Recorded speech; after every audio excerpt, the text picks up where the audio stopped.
Hello and welcome to this week's episode of the Purely Flowing podcast. I'm Adele and I'm founder of Pure Flow State, and we specialise in sustainable brand strategy for purpose-led businesses. Now, the name Pure Flow State comes from the concept of flow state, which was coined by an Hungarian-American psychologist named Mihaly Csikszentmihalyi to describe a moment where you're so engrossed in what it is that you're doing that you enter into a timeless bliss and you can do whatever it is you're doing forever. And wouldn't we like to bring a little bit of flow state into our lives, into our businesses, into everything that we do? That would be incredible. So these sessions are about having conversations with entrepreneurs and friends about what their concept of the flow state is, how they've experienced it in the past, if they've ever been out of flow, how they get back into flow, and what it means to them essentially. And hopefully we're going to bring some inspiration to everybody's day on a Friday. So I'm really excited to introduce my guest this week. I've got Jennifer Surujpaul, who is the founder of the IT Solutionist, and they help educational organisations, small businesses, local authorities getting their IT right on track and increasing productivity.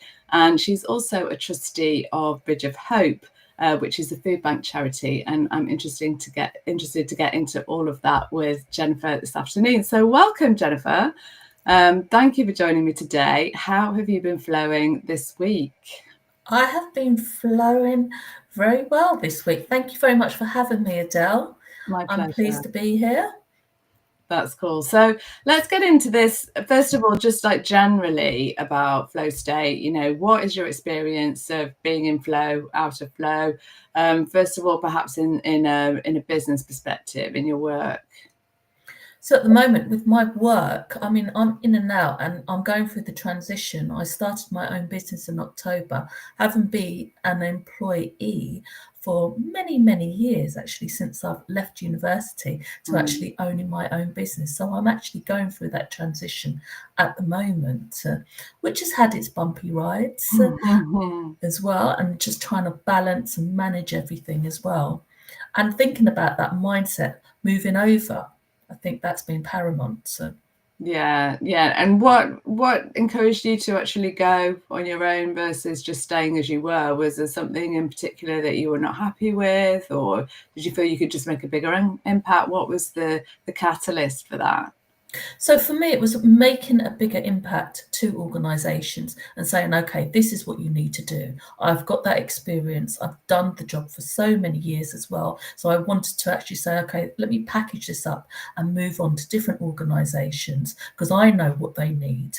I know what the problem is that needs to be solved. So I just want to go for it as well and say, I can offer this. These are the services that I can offer to you. And was there something that triggered it? Was there something that happened that you said, right, that's it, I'm done, I'm going for this? Or was it something that had been brewing for a long time and then you just kind of suddenly said it's now or never? So I think what's happened is that I was in Egypt. I was undertaking my previous role as IT director. When I came over to the UK, it was during COVID time as well. And I thought to myself, okay, I wanted to start my own business back when I was in Egypt as well, because I was speaking to different organisations, very frustrated that the same situation was happening. We were still talking about the same problems with IT, digital skills for our young people as well. The same programme, having the staff available, but it came from the top as well. And it's making a difference from the top strategically. Have they thought about what is needed within the organisation? Does it align to their business goals or not? And when you actually go and observe what's happening in different organisations, the case is it doesn't as well. They haven't thought about it. They haven't thought 5 years from now, how am I going to actually refresh my actual IT devices? They haven't thought about the induction for the staff, making sure that they're up to scratch to actually teach our young people. So it's a mixture and having that 360 when we're talking about ped tech, we're talking about digital strategy, and again, going back to aligning it to business goals. So I thought, I'm getting really frustrated with this. came back, needed to work because I was coming back from Egypt, needed to make sure that my family, we were all working, making sure that my young kids can go to school, they've got a roof over their head. And then it came to, after a 3-year stint at the Brit School as well, I was made redundant. And I thought, okay, I don't actually want to go back into an organisation.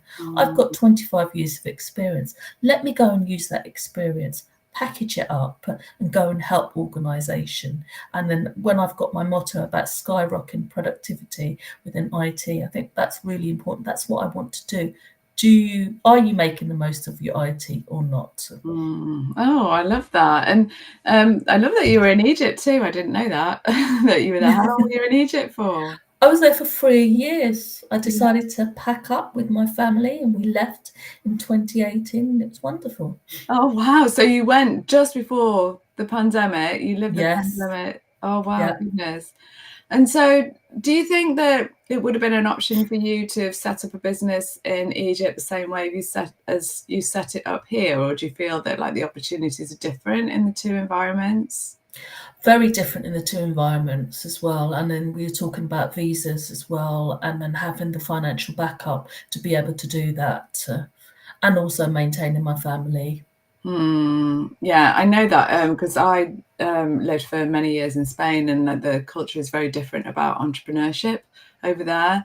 My experience is there's less tendency towards entrepreneurship. There's more tendency towards people wanting to be employees and things like that. And coming back to the UK for me meant more opportunities in being able to build my own business or create my own business. There's lots of support around both with local authorities and Chamber of Commerce, things like that. It's kind of more part of the environment to become a business owner over here, I feel, than I don't know, I can't speak for Egypt, but I know for Spain for certain that probably wasn't something that I would have entertained, even though I did find a journaling book when I came back. I actually found it last year when I was clearing out my office. It was from when I was living in Spain, and wrote in a notebook, I would love to own my own business one day. I didn't actually realize, I've forgotten completely. Look at you now. Look at me now. Yeah. Exactly. So yes, it is a bumpy ride. And what I found, like speaking to a lot of entrepreneurs, is like the transition into entrepreneurship is easy in some ways because you know what you're doing and you don't have to deal with a lot of the, say, bureaucracy and slowness that is involved in making decisions and making changes in a large organization especially. But at the same time, that kind of like mindset of coming in, sitting at your desk, doing your job for a certain amount of hours every single day, that sticks. Yeah, it Is that does. something that you've struggled with as well?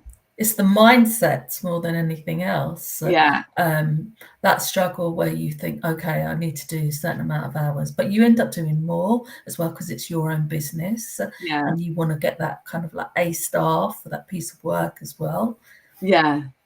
Yeah, there's definitely an element of that, isn't there? And I know I can go for hours sat at my desk, like getting into complete flow with stuff because I love what it is that I do. And hours can go past. I don't even notice them going. When I was an employee, I'm not saying that, I had a lot of fun. I definitely did really enjoy my role. And it wasn't such a conscious decision for me. So like, that's it. I hate that. I want to set up on my own because I did like what I was doing. I moved countries and it became more convenient to set up my business. That's kind of how it happened for me. But it did open up lots of opportunities to work in lots of different environments and stay and keep learning. Yeah.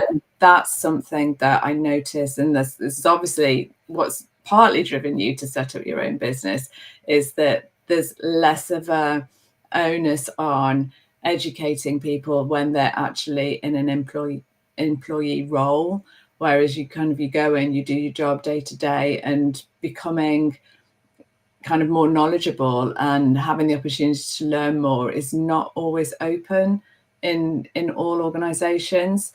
So that's something that you're really keen on changing. So talk me through a little bit about that.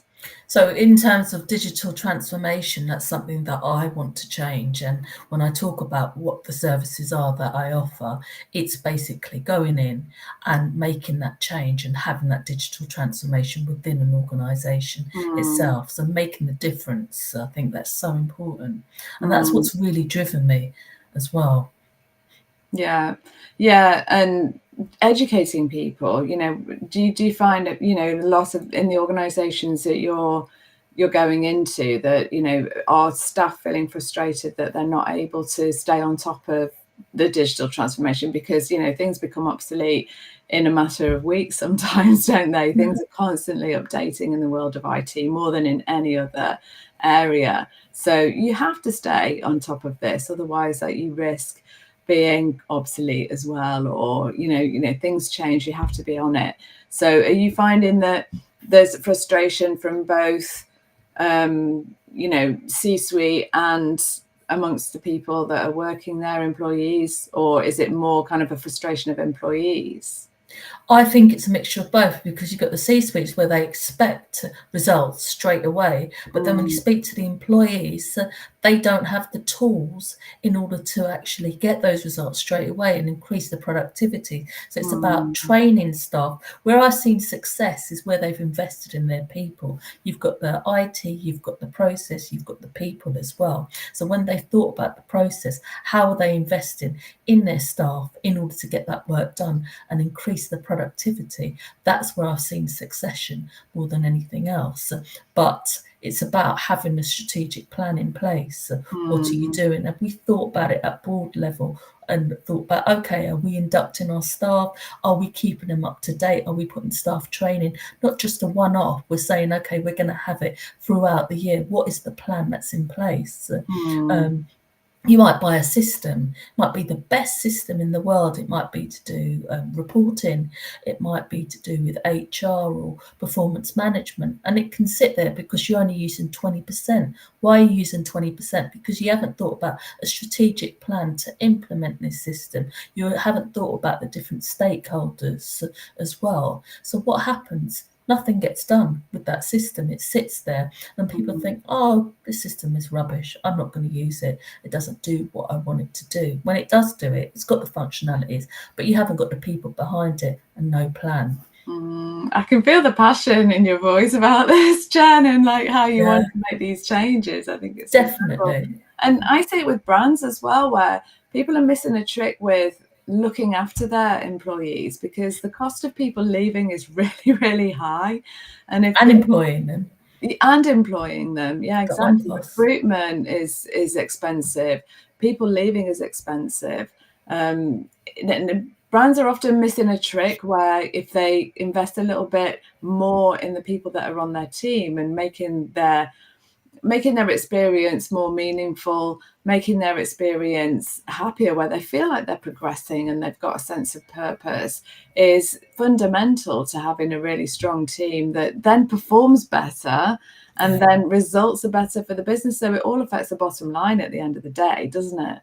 Definitely, and you're showing that you value your employee. You want them to progress as well, and you've given them like a career path as well in order to do that. So you're thinking, okay, you can either grow your own within the organisation, or the organisation has given that person the ability to move on as well and progress. So I think that's so important. We all remember roles that we've been in where we felt that we've been nurtured and we've been given that support, don't we? And unfortunately, they're often few and far between. But let's hope that brands are getting wind of this and starting to invest a little bit more in their people and creating a positive culture. Because I think the Gen Z that are coming up now, they're being a lot more demanding with the businesses that they're choosing to engage with, not only from a consumer perspective, but also from where they want to work. And kind of the tables are switched a little bit, where it's they're coming in and they're interviewing the employer.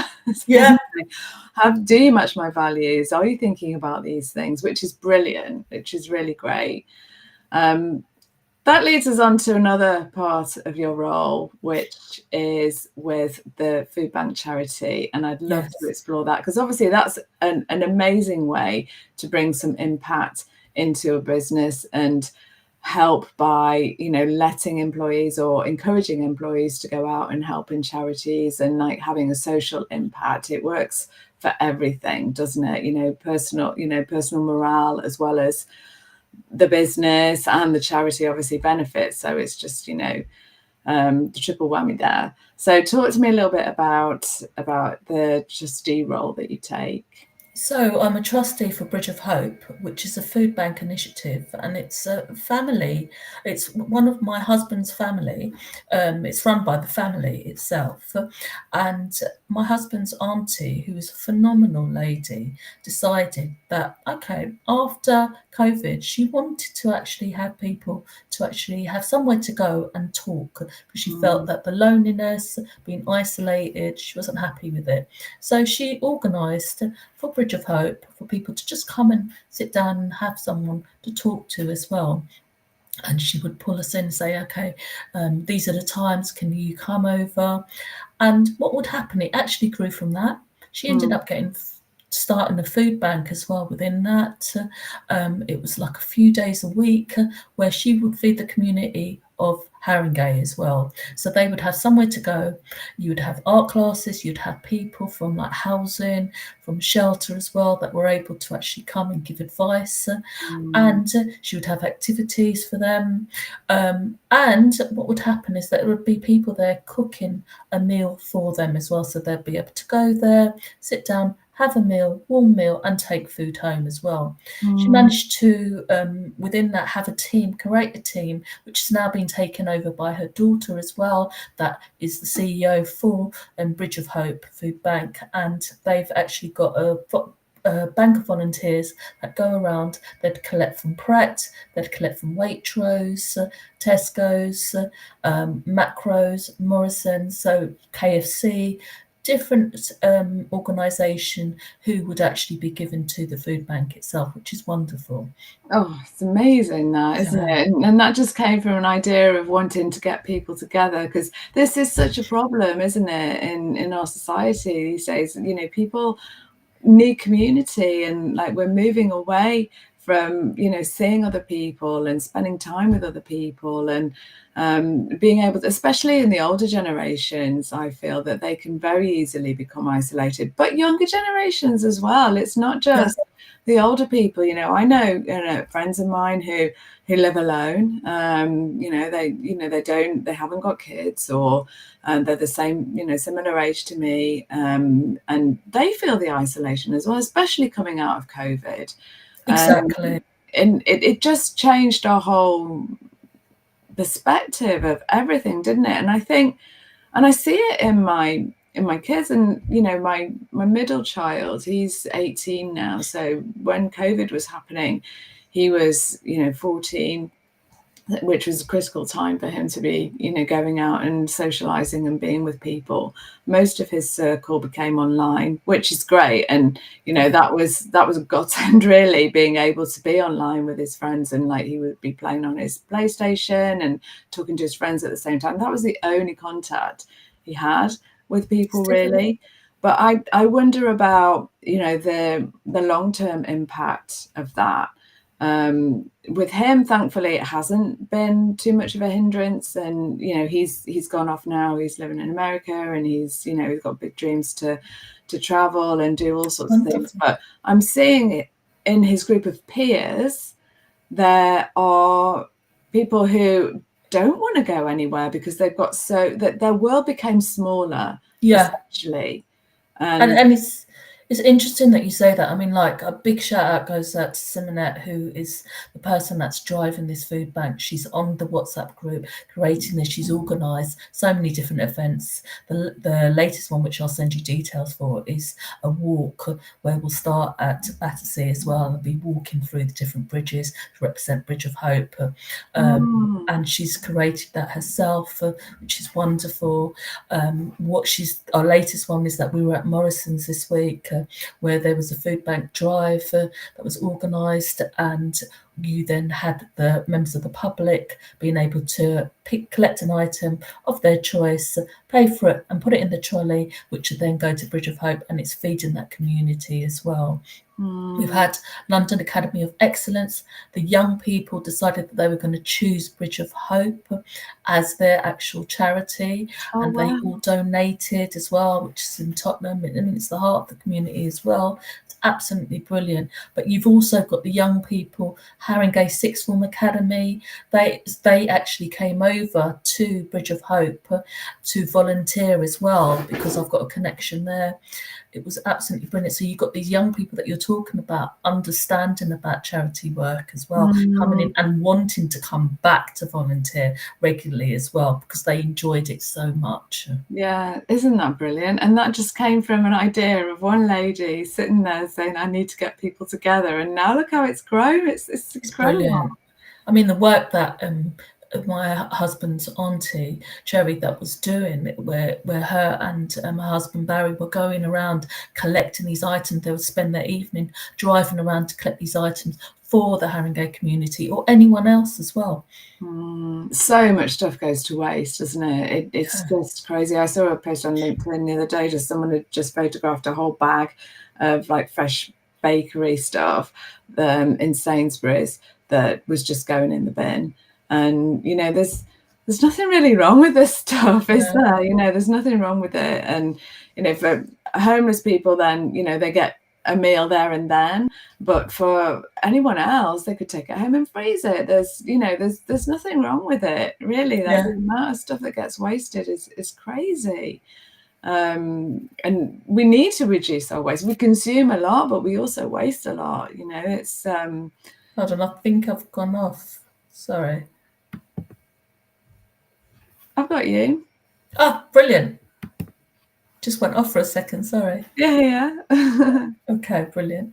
Yeah, sorry, you were saying about the items that get wasted. It is the amount of waste. Yeah, it's crazy, isn't it? And there's an app for Too Good to Go. Have you seen that? That's quite where you can like buy stuff in the morning and then go and pick it up late at night. Or there's surprise bags. A lot of supermarkets and chains, food outlet chains, they're all members of that, which is brilliant to see.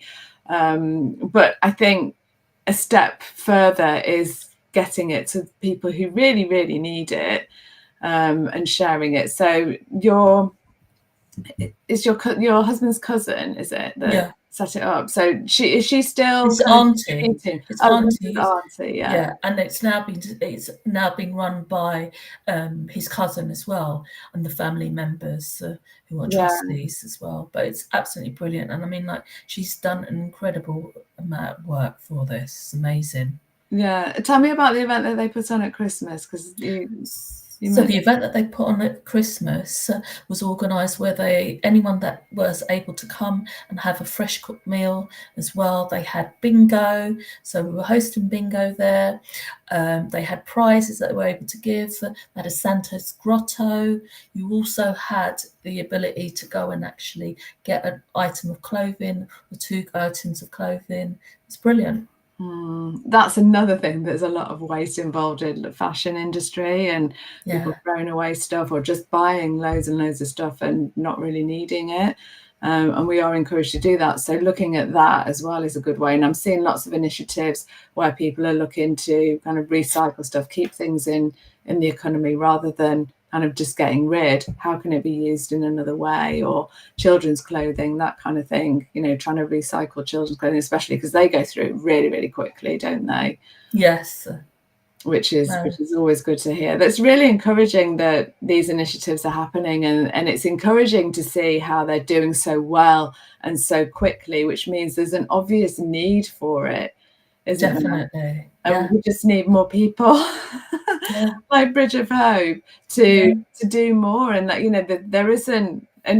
there aren't enough people doing these things, are there? And I think there's definitely an opportunity for brands to lead the way in this as well, and help out in the community in these ways. You said from an educational perspective, like schools getting involved is brilliant as well. So these values are embedded into kids from a young age, that it's a really positive thing to do. And there are loads of studies done where you feel better when you're doing something good. Yes. So it's just a whole 360 feel good experience, isn't it? You feel good because of what you're doing. Other people benefit, everybody benefits, the planet benefits, everybody benefits. It feels like a no-brainer, so why aren't we doing more of it? Exactly. So Jen, I always ask people on the podcast to have a think, to just answer the question, what advice would you give to people who are feeling a little bit out of flow in their life, and how they could get themselves back into flow? Support network for me is really important, and having the right people around me. And what I did was actually start networking as well, going to networking events, listening to inspirational speakers as well. There's lots of free ones around, so go on to Eventbrite. Start thinking about just going to 3 networking, free networking ones. I'll give advice to at least do 3 of those as well. Yeah. And then come back and journal as well. I think journaling is so important, having gratitude, thinking about your next steps, planning this out as well. I think that is really important. That's the advice that I would give. And after that, thinking about getting a coach. Yeah, and I like that you said, there's a lot of events that are available that are free to go and try, at least. Because not everyone's got access, especially if they're building a business. They haven't always got access to pay for a coach, and there are free mentoring opportunities often through council initiatives, Chamber of Commerce initiatives as well, as I know I've had a few of those.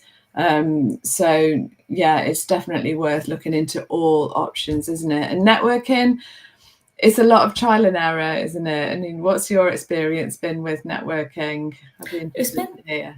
It's been really good. I've had a really positive experience with networking, but I think also in my job roles, I've had to do a lot of networking. So I've undertaken a lot of networking because it's always been a managerial or director role. So you don't have a choice. So you've ended up having those connections anyway, where I've met like-minded people from before, and they've gone off and started their own business. Oh, wow. That's good.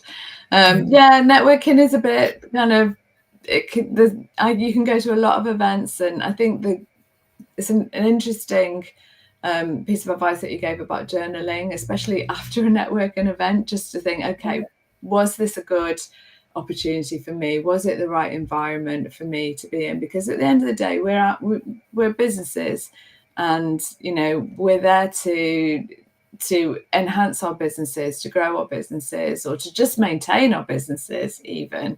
And if we're finding that we're going to environments where we don't feel that we're nourished, and we don't feel that we're going to be supported with our business goals, then they're perhaps not the right environment for us, and that's okay.